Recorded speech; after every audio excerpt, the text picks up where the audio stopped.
사문난적은 유교를 어지럽히는 도적대라는 뜻입니다. 사문난적은 유교가 불교, 도교 등 타 종교를 비방하고자 함이 아니고 유교 안에서 상대방을 공격하는 말입니다. 이사그럴 문의 사문은 바로 이학문, 즉 유교를 가리킵니다. 어지러울란 도둑적의 난적은 유교적 질서에 반하는 무리를 가리킵니다. 사문난적은 조선 중기 이후 사대부들이 성리학에 지나치게 빠져들면서 주자의 이론에 조금이라도 다른 의견을 내면 상대방을 매장시키기 위한 용어로 사용되었습니다. 사문난적으로 지목되면 단순히 의견이 다르다는 표시를 했을 뿐인데도 국가반역죄와 동급으로 취급되어 어마어마한 곤욕을 치르고 심지어는 목숨까지도 잃었습니다. 무단횡단, 무단출입, 무단결석, 무단이탈 등 무단이란 정확히 무슨 의미일까요? 무단은 우리나라의 생활용어이지만 일본어입니다. 무단이란 사전에 허락을 안 받았다는 뜻과 정당한 이유 없이라는 두 가지 뜻이 있습니다. 무단의 한자는 없을 무끈을 단자입니다. 무단점령이라고 할 때의 무단은 한자가 다릅니다.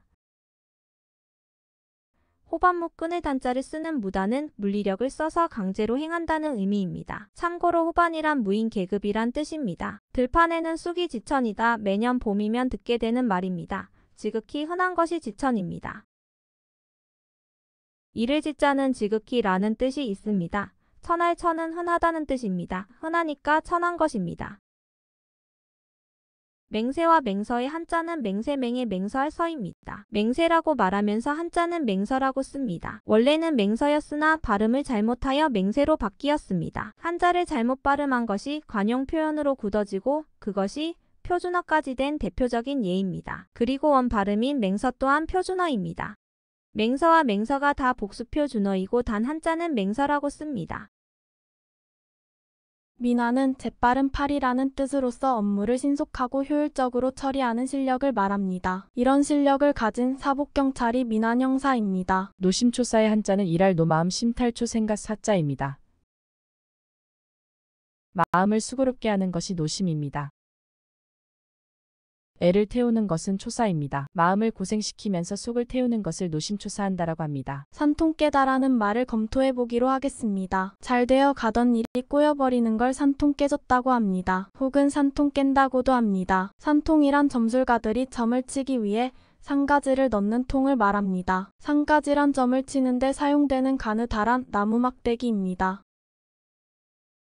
산통의 한자는 샘산자 대통통자입니다. 산통의 유래는 두 가지입니다. 맹인 점장이의 산통을 깨버린다는 데서 유래했다고 합니다. 남의 밥벌이 수단을 왜 깨버릴까 의문이 들지만 만약 점친 사람에게 알려준 점이 맞지 않으면 돈을 낸 고객이 쫓아와서 산통을 깨버리는 행패를 부릴 수도 있겠다는 추측을 해봅니다. 산통깨다의 또 다른 유래는 산통개라는 일종의 낙찰개가 있었는데 추첨을 하여 당첨된 사람에게 거액의 갯돈을 몰아주었다고 합니다. 돈을 타간 사람이 후일에 갯돈을 안 내면 그때는 산통개가 깨지는 겁니다. 산통깨다는 여기서 유리했다는 설입니다. 둘 다 가능성이 커서 어느 것이 맞는지는 확신이 안 갑니다. 호시탐탐은 범어볼 시 노려볼 탐자를 씁니다. 탐탐은 노려볼 탐을 두 번 써서 매섭게 주시하는 상태를 묘사합니다. 호시탐탐의 출전은 주역입니다. 원래는 호황이가 위험을 가지고 먹이를 취한다는 긍정적인 뜻이었으나 지금은 의미가 바뀌었습니다. 호랑이가 먹잇감을 탐욕스럽게 노려본다는 뜻으로서 주로 남의 물건을 강탈하기 위해 기회를 엿보는 것을 가리킵니다. 미증유는 안일미 일찍증 있을 유자를 써서 일찍이 있었던 적이 없는 일을 의미합니다. 큰 사건이 터질 때마다 언론에서는 미증유의 사건이라는 타이틀을 달고는 합니다. 언론에서 단골로 애용하는 한자어입니다. 미증유는 불교 용어로서 원래는 석가모니 혹은 석가모니가 행한 설법을 의미했다고 합니다. 도야의 한자는 질그릇도 풀무야자입니다. 인격을 닦아나가는 과정을 도야라고 하는데 정성스럽게 도자기를 만드는 일과 끊임없는 풀무질을 통해 강한 쇠를 주조해가는 과정에 비유한 것입니다. 풀무란 말도 요즘은 생소한 단어입니다. 쇠를 달구기 위해 바람을 불어 넣는 것이 풀무입니다. 전도가 양양하다고 할 때의 전도는 앞날 앞길의 뜻입니다. 양양하다 함은 큰 바다가 끝없이 펼쳐진 것처럼 밝은 미래가 넓게 열려 있다는 뜻입니다. 필두의 원뜻은 북끝입니다. 지금은 사람이나 단체의 맨 처음을 뜻하는 바로 확대되었습니다. 한자는 붓필머리 두자입니다. 연결된 여러 고리 중에 하나를 일환이라고 합니다. 일환의 한자는 한일고리 환자입니다. 지구 위의 한 지점에 대하여 그 반대편의 지점을 대척점이라고 합니다. 대척이란 어떤 현상에 대하여 정반대 현상을 지칭합니다.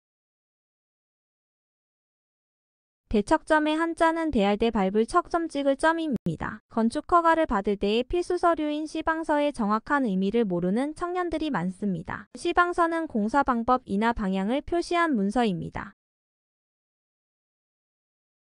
한자는 보일시 모방글 서입니다. 모방자는 방법 방향의 뜻이 들어 있습니다.